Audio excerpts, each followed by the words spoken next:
Sego, if you like what we're doing here, if you support the show and you want to give support to the show, you can do so by going to patreon.com/Let's Talk Native. And if you do so, we'll provide you some exclusive content and some things that others aren't going to get when you get it. So support us by going to Patreon. Yahweh.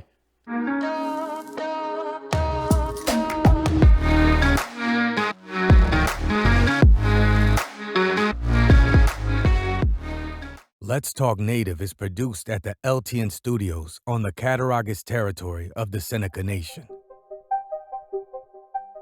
We break all the rules for Native media by peeling back the layers of assimilation and indoctrination.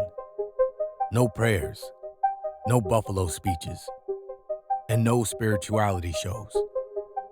While this podcast does not provide a path to spiritual enlightenment, we do take a tough look at history, oppression, and our survival. But the real goal here is to bring our people together by breaking down what separates us. So, welcome to Let's Talk Native with John Kane.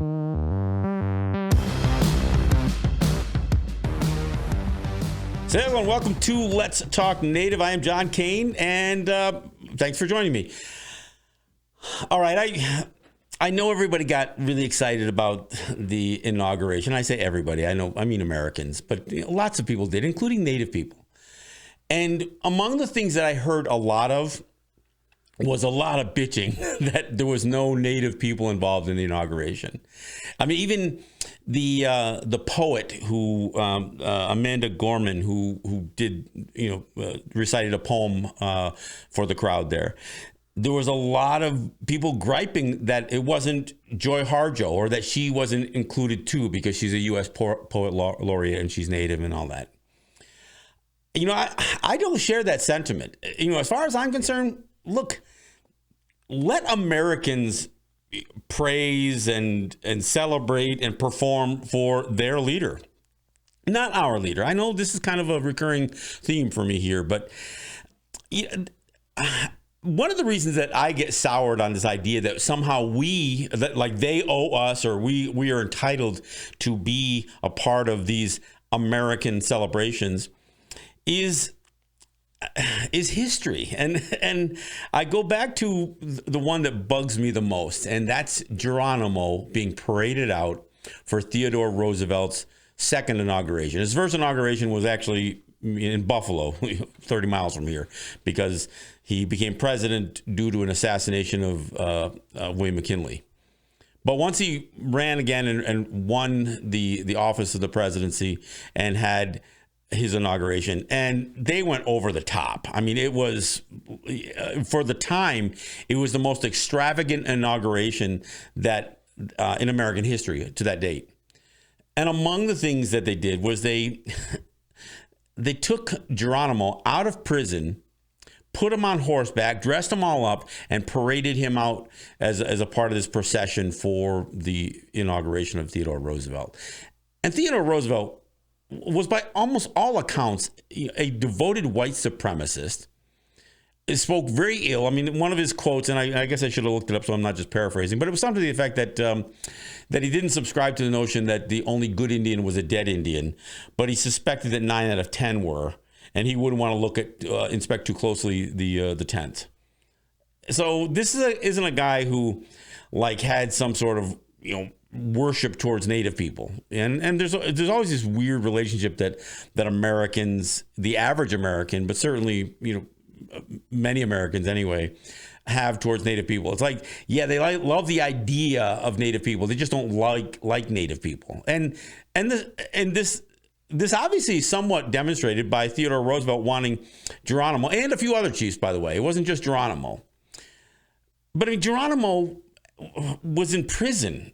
And the only time he was ever released from prison or let out of the, imprisonment from Fort Sill was to either do World's Fair appearances, and I guess he did at least a couple of them, or they parade him out for Wild West shows. So I mean, he was treated as this trophy that would be put on display for Americans. I mean, look, he wasn't being hoisted up for Native people. I mean, let's not make any mistake about that.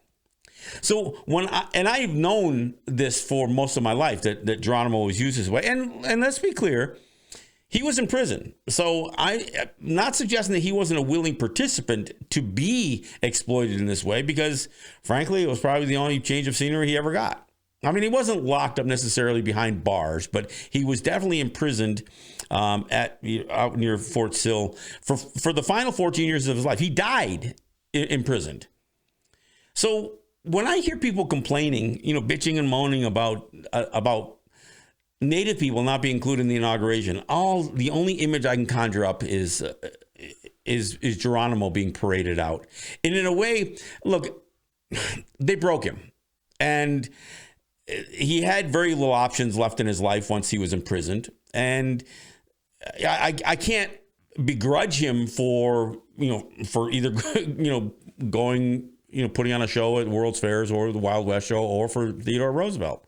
I mean, unless you've been locked up for a significant period of time and you have to start deciding, what it is, what pieces of freedom you can grab onto, even if they're very controlled. I'm not judging Geronimo, but it's a testament to what they did to Geronimo, and to put him in that situation where the only taste of freedom came when he was being put on display for white people. And look, don't anybody get pissed off because I just said white people again. It was all for white people. In 1905, they weren't doing inauguration parades for black people. They weren't doing it to demonstrate the United States diversity in terms of their citizenry. Not at all. This was all for white people. So even to the extent that they would bring out somebody like a Geronimo or some native, some chief, it was for them. It was for white people. It wasn't for Native people. It's not like there were Native people that were congregating as part of the audience here. So again, when I hear some of these complaints about the inauguration, I never watched it. I didn't watch any of it. I will admit, because I saw so many people raving about the poem that Amanda Gorman recited. I went back and listened to it, and look, it was like so much of everything else that I heard about. People singing, "This land is your land, this land is my land," or whatever the hell the song is. Singing the national anthem, Lady Gaga, J-Lo, and then this one singing, doing this poem on all the hopes and this renewal for America with the oldest elected president in the history of the United States. Somehow, Joe Biden and renewal doesn't quite work for me, but I get it. That's what people are excited about after 4 years of Trump. Some people are excited about. Not everybody. Just to be clear, not everybody. So this is what was put on display for this inauguration. And of course, the inauguration was different because not just of COVID-19, but the attacks and the riots that took place at the Capitol, just a little more than a week before that. So it was not at all the way inaugurations. It wasn't Teddy Roosevelt's inauguration. And I had no problem with there being no Native representation there. I don't know, maybe Deb Haaland was there, but I don't think they put her up to the microphone at all. But when I hear our people get obsessed over this stuff, it's like, don't you get it? I mean, don't you? I got to think, look, I got to think that there were Native people that were extremely disappointed that Geronimo had been broken, essentially, and that he was being used in this way for parades and for entertaining white people. I know when we look back at it now, we think it's really inappropriate, but you would think that same level of concern and frankly anger about what they did to Geronimo would apply now. But now we say, no, we're not Geronimo. We're Joy Harjo. We should be a part of this. And I just don't see it that way. And I know there are people who are going to listen to the show who aren't necessarily going to agree with me, but I think this is really where we have to think about what we're saying and put it into context. I mean, because the reality is that their election isn't about us. And I know there's all this talk about how diverse Joe Biden's cabinet is, and there's a certain amount of tokenism that comes along with that. Not necessarily, this, building this whole cabinet of rivals or whatever else. None of those people are his rivals. I mean, even some of the ones who may have, like Buttigieg, who ran against him in the primaries for the Democratic nomination. Look, they're all singing the same tune here.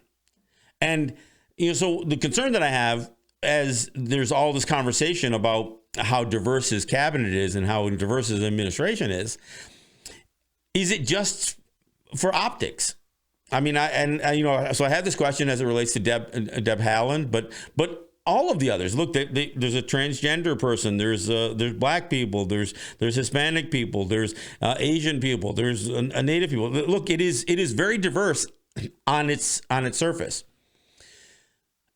But I do believe that for those people who reach that level of advancement in the party system, where their culture, or their ancestry starts to drop to the bottom. Look, whether they're Christian, whether they are military, whether they are, I don't know, whether they're Democrats or Republicans. These things become clearly Americans. And all of the people who were complaining that we didn't have an appearance at the inauguration, those are the very people who are probably among the most assimilated, most Americanized. The fact that they think that we have to be a part of that. And I understand it. I get it. I understand that that's where we're at. Look, they spent hundreds of years conditioning us to feel like we are a part of this stuff. I mean, and it doesn't take hundreds of years. I mean, Geronimo was in prison for 14 years of his late in his life. He died when he was 79 years old. And in the time that he was in prison, and frankly, not just the time that he was in prison, even his conflicts with the United States were probably already shaping where he would be later in his life. But later in his life, he adopted some of their cultural ways. I think he became a Christian. He was obviously willing to put himself on display. And even as we look at that and find that somewhat troubling, I'm equally troubled by the people who think we need to be put on display today. Look, I don't, to have Joy Harjo, who is a very talented poet, he recognized by the United States as their U.S. Poet Laureate, I think twice. I don't know how that works exactly. But yeah, I get it. But I don't need her or any native voice to put on a performance for Joe Biden or the American public to talk about, love and peace and unity. Look, there's a meme that I've shared before. Everybody loves the native person who talks about love and peace and unity and spirituality and maybe dangle some jewelry and wear the ribbon dress and dance for dance for white people. They all love that. They don't necessarily love those of us who are trying to stop a pipeline or standing with Black Lives Matter or talking about genocide, or residential schools or slavery. No, they don't want to hear that from us.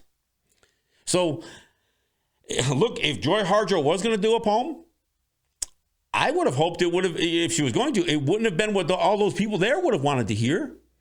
It should have been a poem about adversity, about racism, and I'm not condemning Amanda Gorman. She addressed it in her poem, but she kept addressing it with this idea of hope, and I get it. But for me as a Native person, the reason I got offended when Barack Obama stood up and said that it was his mission to make sure that Native people had a fair opportunity for the American dream, I found that offensive. Now, I know there's a whole lot of Native people saying, yeah, we want the American dream too. The American dream is what they did to us. That's part of the manifest destiny. That's part of the genocide, part of the oppression. So no, I don't want the American dream.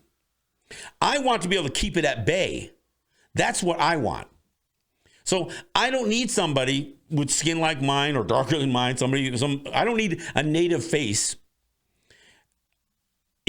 performing in the midst of some American celebration about unity and hope and all of the other stuff, ignoring what the history is and not continuing to confront the history. I mean, this is all part of the problem that we have allowed ourselves to be complicit in our own assimilation. Even if we don't fully embrace it, we don't confront it. It's not unlike, the notion that you are either racist or anti-racist, because it's not enough to say that you're not racist. Well, it's not enough to say that you're not assimilated, because if you're not fighting assimilation, regardless of where you are on that spectrum, that assimilation spectrum, if you're not fighting and pushing back on it, then you're complicit with it. So, just like racism, you're either racist or you're anti-racist. Well, you're either assimilated or you're fighting back against assimilation. And because if you're not fighting back, then you're going along. So that may not have been said before, but I'm saying it now. This is the attitude that we have to have. Now, I don't mean we have to hate people. I'm not saying that we have to, speak out in ways that seem violent or anything else. There are times that we have to. I think to defend ourselves and to stand up for who we are, I think we have to do more than just, promote ourselves as spiritual beings, praying for peace. Man, I heard so much of that during Standing Rock. They were all prayerful people. Well, how did that work out? They built a pipeline. Obama put it right to the 11th hour of that pipeline being completed. And then he said, maybe you need to put the brakes on this, as he's a lame duck president. So what happens? Trump comes in and they go full steam ahead and they make it operational. And Red Fawn only got out of prison a month or so ago. So we took our lumps there. And, look, second half of the show, I'll talk a little bit more about the Keystone XL pipeline. But for now, I'm really trying to address how much Native people complained about not being a part of the inauguration. Having said that, there was some hoop dancers that were dancing out in the Southwest, as a part of, and it was televised. And so there was, some level of celebration in Indian country. But I think we have to be really, really guarded about how much we get sucked into their euphoria and what will end up being a certain level of complicity with either returning to what they believe was the status quo. I mean, and we hear it all the time. Well, we gotta return to normal. Even as they talk about COVID-19. Oh yeah, we got to get back to our normal lives. Well, I was listening to somebody today, a black activist saying, look, what was normal is what brought us to today. What was normal and what was accepted as normal for not just 4 years of Trump, 8 years of Obama, 8 years of Bush, 8 years of Clinton. I mean, look, what gets conditioned to be normal and accepted, not just by white people. We get too accepting of some of these things. So what we accept as normal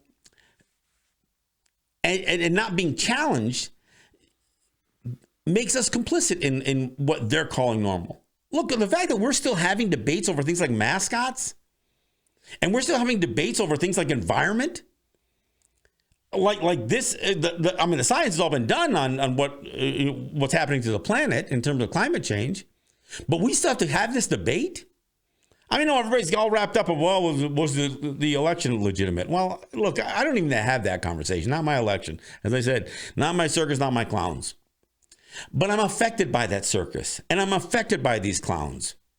And our people get sucked into that. So we have to be careful not to be a part of their sideshows. And as much as I hope that this administration will hear us, we can't assume that everything we said in the past will somehow resonate with them. We've got to continue to be noisy. And, one of the things, and I spoke to a bunch of med students today, Native med students. And my message to them is we have technology available to us that we never had before. We have the ability to take online courses on everything from our language to college courses, but we also can just do research online. We can find out what is true. We can learn about history. I mean, it took me 2 minutes to pull up Geronimo, being paraded out for Theodore Roosevelt's second inauguration in 1905. I don't have to have all the stuff on the tip of my tongue, on the front of my memory. It's all available to us, but you have to be willing to look for it. When I say this all the time, when I do events with the public, I hear all the time how much, especially white educated people, they feel like they've been betrayed by their education. Well, the problem is they're waiting for everything to be served up to them. And we're not talking about grade school and high school here. Look, by the time you've gotten out of high school, you should be well on your path to critical thinking. But if all you're going to do is be conformed and shaped by grade school and high school to no longer question, then that school failed you.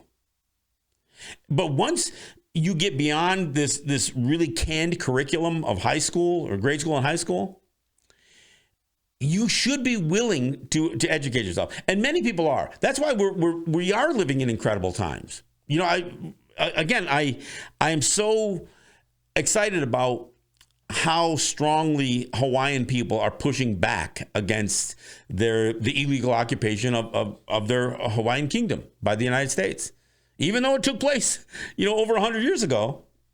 I mean, the fact that you have generations now, a couple of generations of Hawaiians that are saying, no, we know now. We know, we looked it up. There was no annexation treaty. Everything about what took place. In fact, they got the Clinton administration in 1993 to push for an apology resolution from a joint resolution of Congress. I mean, it's just lip service, but at least it was acknowledgement. Many Native people have never gotten any of that with any of the crimes that were committed. Now look, we still got an ongoing battle trying to get medals of honor rescinded from the massacre at Wounded Knee. The fact that we can't, that we even still have to have that conversation gives you an idea of how backward things are. And you know what? We have the internet. We have our computers. We have our smartphones, which if we use them properly, they make us smarter. We get to learn what the true history was. But you have to know enough and you have to be ambitious enough to look for it. So when I'm talking to young people, I'm saying, don't take what's been spoon-fed for you. Even if I'm the one with the spoon, challenge the things that I'm saying. But challenge the things that you're being taught, not just in school, but by the media, by television, by the things that you read, everything on the internet. You can fare some of this stuff out for yourself. It's not just about whether Snopes tells you something is true or not. There's also a logic to some of this stuff. Certain things just have to make sense. And, and that was the immediate thing that struck me when I started hearing Native people bitch about not being a part of Joe Biden's inauguration. It just crossed me. And, and again, I immediately jumped to what they did to Geronimo and how he was used to entertain white people. But it's been going on a lot. That wasn't just a one-off. I mean, it would continue. Look, for 14 years of his life in prison, he was being paraded out. And other Native people were. And we're still being paraded out in that way. And so I think we have to be careful. Look, I understand that there are opportunities that come our way. And some of those opportunities do mean that we have to take our lumps, I guess. But if we don't use those opportunities, and look, is there an opportunity with Deb Haaland being the Interior Secretary? Absolutely there is. But you know what? If we don't keep the pressure on her, if we don't stay on her, and I mean be tough on her, she's just going to follow the Democratic Party line. She's going to do Joe Biden's bidding. And in fact, that's what she's going to do anyway. The question is, can we make sure that our voices are heard because of what we know is the truth? And keep the pressure on her so the Interior Department does right by all these gaming territories that are being screwed by states. I mean, she knows this stuff. I mean, Deb Haaland actually worked in the gaming industry for the Laguna Pueblo. She wasn't in their politics, but she was in their business. She knows what New Mexico was trying to do to the casino nations in New Mexico. And she's very aware of what's taking place in Oklahoma. And I don't know if she knows what's going on in New York, because oftentimes this all gets muddled up into party lines, right? So, yeah, it's easy for a Democrat to criticize a Republican governor in Oklahoma, but are you going to criticize a Democratic governor in New York? See, this is why we have to keep the pressure on. We can't let anybody settle into their party line objectives. And look, I promise I'm not going to talk about the Keystone XL pipeline until the second half, but all I kept hearing out of Joe Biden was that the Keystone XL pipeline is not in the national interest. Yeah, I know Native people are singing the praises of it all. But at the end of the day, it's always going to be about the national interest. And it's going to be about the national interest for the State Department, for the Interior Department, for, the Educational Department, all of these cabinet secretaries. Their job is not to necessarily look out for, certainly not to look out for us. Hell, we're 1% of the population, if that. Our territories are less than 1% of the population. Our survival and or heaven forbid, our thriving is not in the U.S. national interest. I mean, the reason for shutting down a pipeline isn't because it goes through native territory. It's because they're worried about aquifers. The reason for, to be concerned about the Arctic refuge isn't because native people hunt there. It's because they're concerned about their, the environment that they're living in too. We are the first people to be impacted by a changing environment. And I say we, I mean indigenous people in general, not just native people, but indigenous people in general. And of course, indigenous people and poor people are oftentimes very much aligned. Some of these poverty tracks right along racial lines.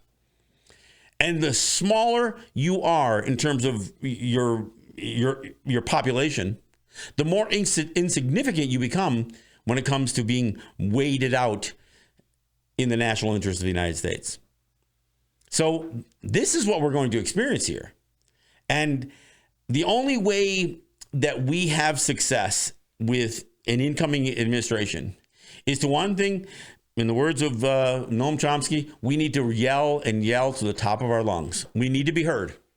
We need to be heard. But we also have to convince them that our interests track with the national interests. And because at the end of the day, none of these guys, not Deb Haaland, not Kamala Harris, and not Joe Biden, none of these guys are going to be concerned about our interests. They're going to be more concerned about theirs. All right. Hey, we're at the bottom of the hour. We'll take a break and we'll get back into it. I promise I'll talk about the Keystone XL pipeline when we come back. This is John Kane, and this is Let's Talk Native. Back then I used to drive off Mason. Those cops not used to the faces. They would run my plates and we stopped, but I just left work while I restocked. But they see my whip and they see pots on my outfit. They think Treetop got a head full of steam like a teapot. Better do what he say or you get shot. Ooh, who are you? See you like red, must be a Paru. If you went to work, why bring the crew? What you think, black folks don't carpool? Better would have been a crib if my shirt turned blue. Keep your hands on the wheel, sir. 10 and 2. I stopped this car cause you did too dark. You know that's a lie. That ain't true. It's cause I... All right. Hey, thanks for coming back. This is John Kane. This is Let's Talk Native. Hey, before I get back into it, a couple things I want to do. First, I haven't thanked my sponsors in a long time, so I want to give a shout out to Ross and Holly John and the RJE family of businesses, Eric White and ERW Enterprises, and the good folks at Grand River Enterprises for helping us do what we do here. But, those aren't the only people who support the show. We have, the occasional donor. Some people throw some money on PayPal, or our Patreon subscribers. But we also have a few people who just out of the blue will drop a check in the mail, or in a case that I want to talk about here, we've got a brand new microphone, and it's far superior to the stuff we've had in the past. So I want to thank Julian, Travis, and Jake. Not our Jake. I'll thank him too. And I do thank him for all the work he does. But Julian, Travis, and Jake for donating frankly, a microphone that's out of our price range. So if you notice the sound quality is a little improved, and we will constantly making adjustments to try to improve what we do here. But when we get a donation like this, and we get support from any of you out there that allow us to improve what we're doing here, whether it's through equipment or whether, frankly, it's sometimes it's content. But whatever you do to help the show, spread it, support it. We appreciate all of it. So I just want to give a shout out to all of you, and I want to acknowledge our brand new microphone. So let me get into it. But again, I want to remind people, we are primarily a podcast here, but we do put the videos of the show on Facebook, and we put videos of the show on our YouTube channel, which is Let's Talk Native TV. So there's a variety of ways you can participate in what we're doing here, and of course you can comment on our YouTube videos and on Facebook, and you can always reach out to us. We appreciate hearing back from listeners, even if you have a critique on something that I've covered. So I'm not trying to invite a whole barrage of haters, but if you do have something that you'd like to bring up, by all means, reach out to us. So we'd be happy to hear from you. All right. So the Keystone XL pipeline, lots of conversation. It was already becoming publicized that day one, Joe Biden was going to cancel the permit for the Keystone XL pipeline. Now, to the extent that the Keystone XL pipeline can be canceled, what they're really talking about is this idea of cross-border, because that's when it really becomes a State Department issue, right? That when oil is going to come across the U.S. border in a pipeline, it needs certain permitting. My concern, and the problem that I have, and it's not to look, I'm not trying to criticize the move to cancel the Keystone XL pipeline. I just want to put it in perspective, because the Keystone XL pipeline was originally approved by George W. Bush in the last year of his presidency. So it was in 2008. Or would that be 2007, I guess? Whatever, the last year of his presidency. All right. Yeah, whatever. But that means it was built primarily during the Obama-Biden administration. Now, in 2012, so this has already been, in the works for a number of years. In 2012, there was some pullback from the Obama-Biden administration. But it wasn't stopped. There was again, a little bit of a pushback. In 2015, there was finally a determination by the Obama-Biden administration that they did not want to approve this Keystone XL pipeline. Now, I want to distinguish here. I said Keystone XL pipeline. Okay, that's different than, there is another pipeline called the Keystone Pipeline. This was actually supposed to increase the volume of tar sands oil from Alberta coming through the United States down to the Gulf of Mexico, so it could be processed or refined for export for Canada. So these pipelines are being pitched as some sort of, in fact, Hillary Clinton, when she was running, against Trump back in 2016, basically, when asked about pipelines, said that she supported federal infrastructure projects. That was her response to pipelines. So she was considering these pipelines federal infrastructure projects. That's fine if they are really about infrastructure for Americans. Well, it's still not fine. It's still problematic, because where they consider these pipelines have to go, which is oftentimes through native territories. But the reality is, the lion's share, if not all of that Keystone XL pipeline bitumen, tar sands oil that was going through there, was for Canada to sell, to export their product to China and other countries. I'm not saying the United States didn't consume some of the oil, but it was really not about American supply. It wasn't about domestic supply. It was about export. Now, why would it go all the way to the Gulf of Mexico? Well, let me explain. They passed legislation that would make it difficult to build new refineries because of the Clean Air Act. Now, that left the old refineries, all those ones around the Gulf Coast that were still spitting out pollutants, they were grandfathered in. So when it came to places like Canada, who they don't want to build a bunch of dirty refineries, so their solution was not to change their environmental laws to accommodate how you're going to process the dirtiest oil on the planet for resale. We'll just send it to some place that's already grandfathered in, that has permission to pollute, and that's what these refineries in the Gulf Coast were all about.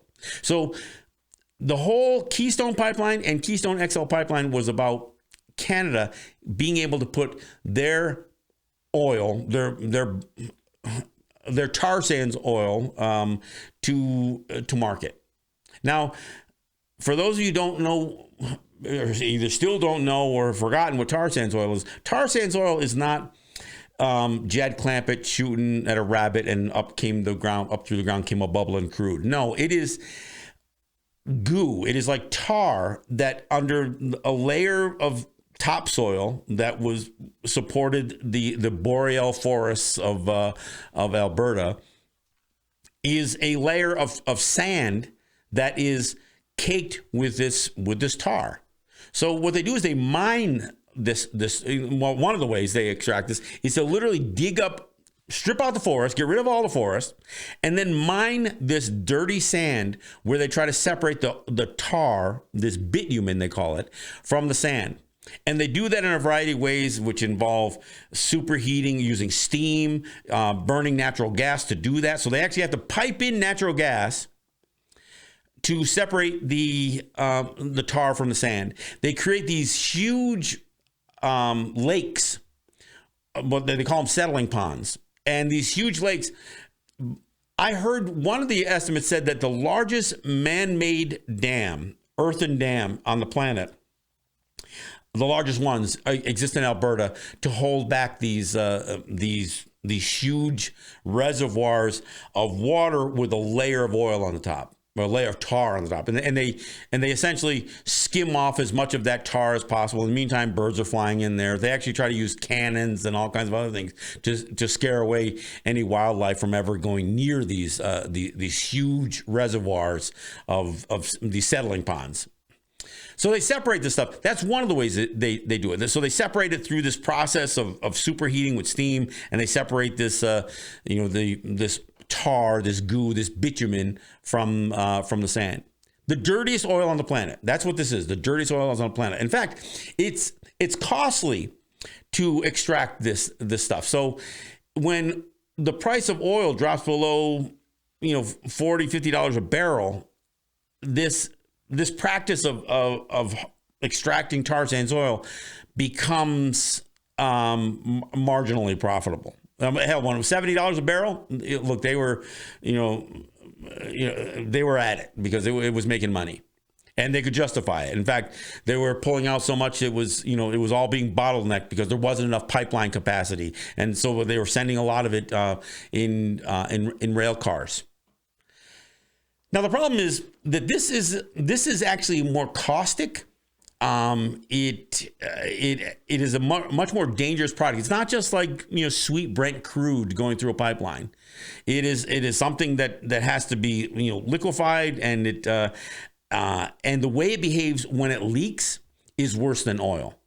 So this bitumen, because it's not really crude oil, this bitumen is a much more toxic material than even basically the leaking of crude oil. Let me explain one of the other ways that they extract this stuff was to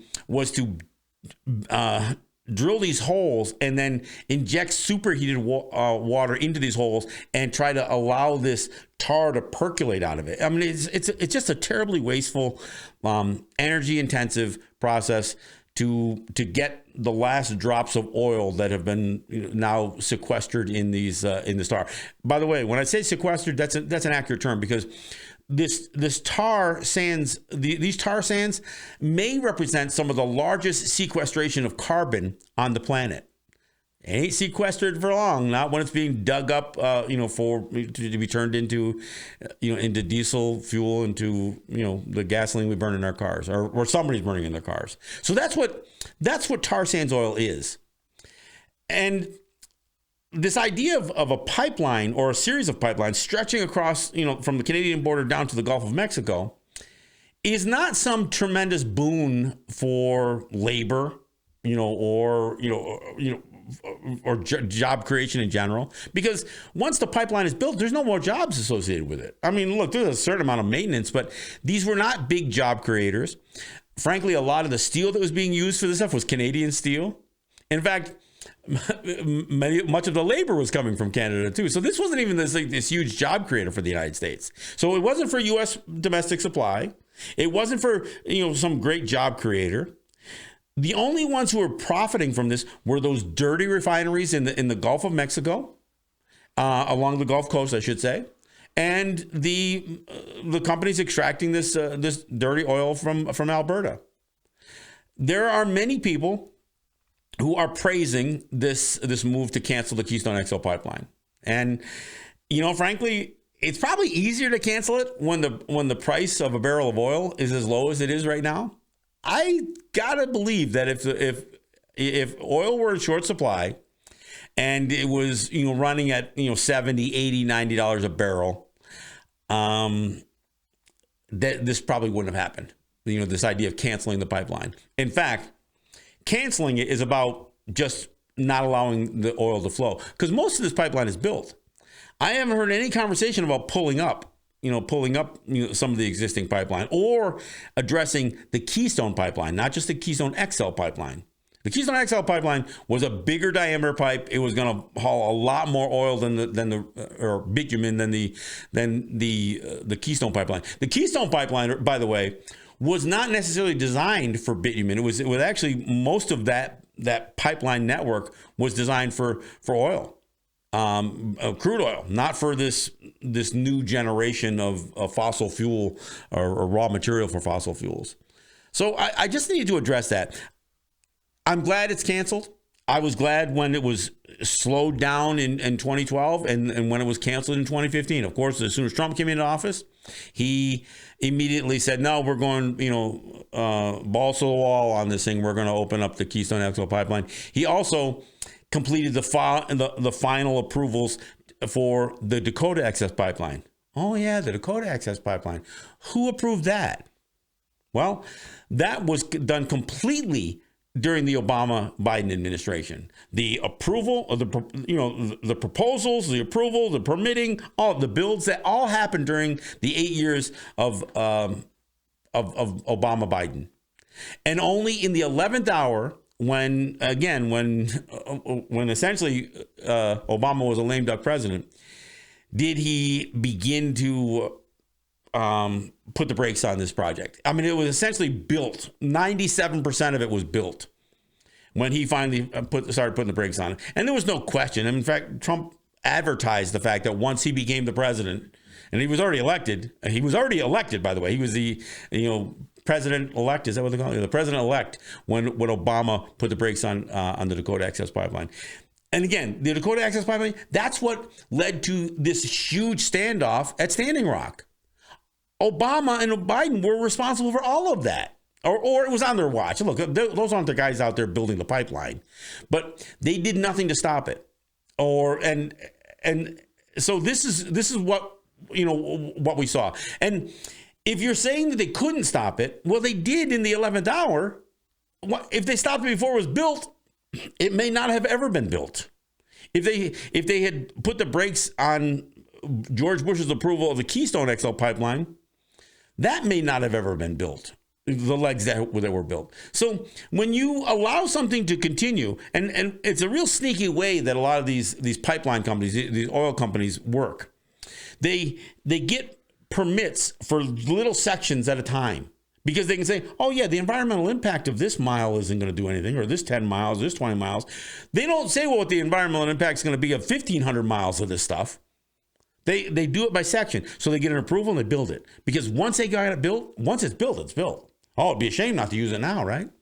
So that's what happens with all of this. And I think it's really important that we understand the level of complicity that Biden and Obama had in these pipeline builds, and that huge conflict that built up in Standing Rock was over a pipeline that was built entirely. In fact, let me back up.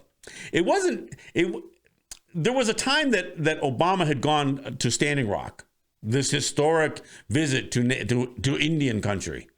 He happened to pick Standing Rock because the senior policy advisor, which was Jody Gillette, her brother was the chairman at Standing Rock, or the chief, or whatever it was, the highest elected official in Standing Rock. She was the senior policy advisor to Obama. He goes to her. If any native territory in the United States or within the United States had access to the president, it was already Standing Rock. So he goes there and does this Flag Day celebration and uses a Sitting Bull speech to make his own speech, where he talks about building something for the future of the children, quoting Sitting Bull the whole time. And what got built? The Dakota Access Pipeline, a pipeline that would put their river, their water, their land in jeopardy. So all of this stuff got built during Obama-Biden. Now, I'm not holding Biden, specifically responsible for this. He was the vice president. But it's a little hard for me to get really, really, really excited about a change of heart, especially if it's not being treated as that. I would feel much better if somebody like Joe Biden got in there and said, we made a mistake. I know it doesn't really make much difference in the overall scheme of things, but if he said we were wrong to have allowed it to be built at all, we were wrong to allow their approvals. Because keep in mind, when these pipelines get built, the Army Corps of Engineers is involved. So it does have federal implications. There are federal dollars. Sometimes there's subsidies involved. What the average American gets out of this stuff is minimal, if anything at all. And who are the people who are placed in jeopardy? Native people. Now, why would they target our territories for these pipelines? Because our lands are oftentimes considered the sacrifice zones. Less people living there, will avoid all of the population centers, and the places that are the least populated are native territories. And frankly, the people who have the smallest voice when it comes to standing up to things has always been native people. Why? Because we're one, and especially on our territories, less than 1% of the U.S. population. So we are the people who are sacrificed, and our lands are the sacrifice zones. That's in the national interest again. If you're going to consider what is in the national interest, then when you know you're going to do something that has a negative impact, you figure, well, how can you minimize that negative impact? Well, let's run these pipelines through the least populated areas and the people and through the areas of the people that, frankly, we care least about. And that's where we come in. So luckily, we had a lot of people who stepped up, native and non-native, who stepped up to stand up to the Dakota Access Pipeline. It got built anyway. Let's be honest here. All of the 10,000 people who at one time occupied that area of Standing Rock, that all of those people there, including the veterans that came there, including everybody, and all of those ugly scenes you saw with pepper spray and beanbag guns and rubber bullets and all of that, all of that abuse that people, native people and non-native people, had to endure for standing up to this pipeline. It all resulted in a pipeline being built. I haven't heard Joe Biden cancel that one yet. So and again, canceling it is one thing. Getting rid of these pipelines and permanently halting their use. Look, you can't talk about reducing climate change if you're going to continue to build out. And this goes not only for tar sands oil or Balkan crude, but it also these gas lines, fracking, hydrofracking for natural gas. You can't honestly tell people that you're moving in a direction that's going to reduce climate change if you're not. And when I hear, even on the natural gas front, and look, my friend Regan down in New York, she's standing up to pipelines that are going right through Brooklyn. And of course, pipelines that are coming from New Jersey, into New York. The problem is we keep seeing natural gas being cast as this as a cleaner burning fuel. That might be true. natural gas does burn cleaner than coal, or other petroleum products.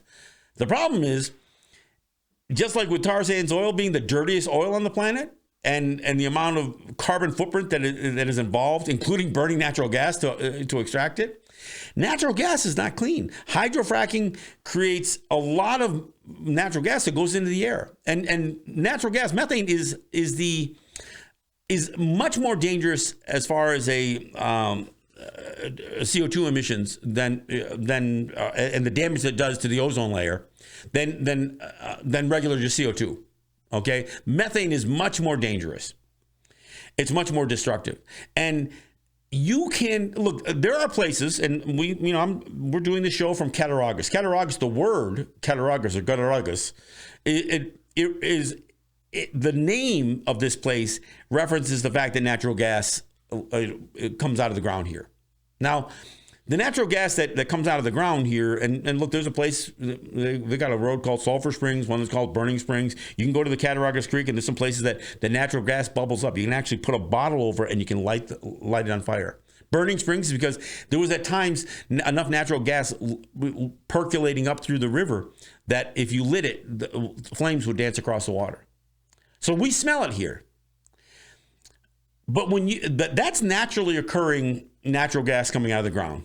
And it has its impact on the environment. But when you start hydrofracking and you push more and more and more of that natural gas out of the ground, out of this, the shale layers of the ground, not only is this natural gas coming through the pipe, but it's coming out elsewhere. And look, we saw, some of these, like the film Gasland, where people could turn on their tap and they could light a flame coming out of their faucets. And it's, that's just naturally occurring. Well, it isn't naturally occurring. You are basically pushing natural gas into places that it wouldn't normally be going into the atmosphere. So when I hear about natural gas burning cleaner than coal, yes, that's true. But it doesn't get extracted cleanly.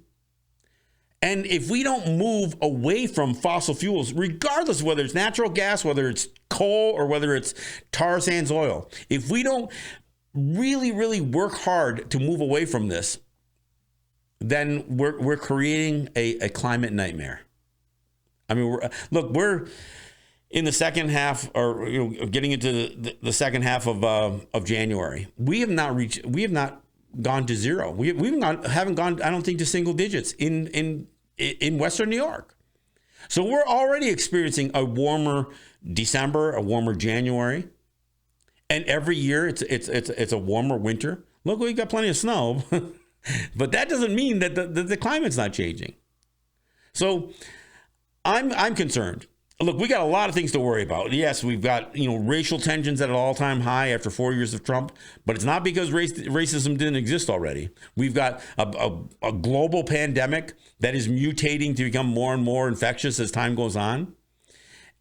All this talk about vaccinations. Look, they're talking about administering vaccines, a million vaccines a day. At that rate, in the United States alone, it will be 2022 before everybody's vaccinated, and we don't even know if the immunity lasts 3 months, 6 months. This may be just an never-ending cycle of trying to play catch-up against this global pandemic. And of course, it affects the economy, an economy that was already strained to the max.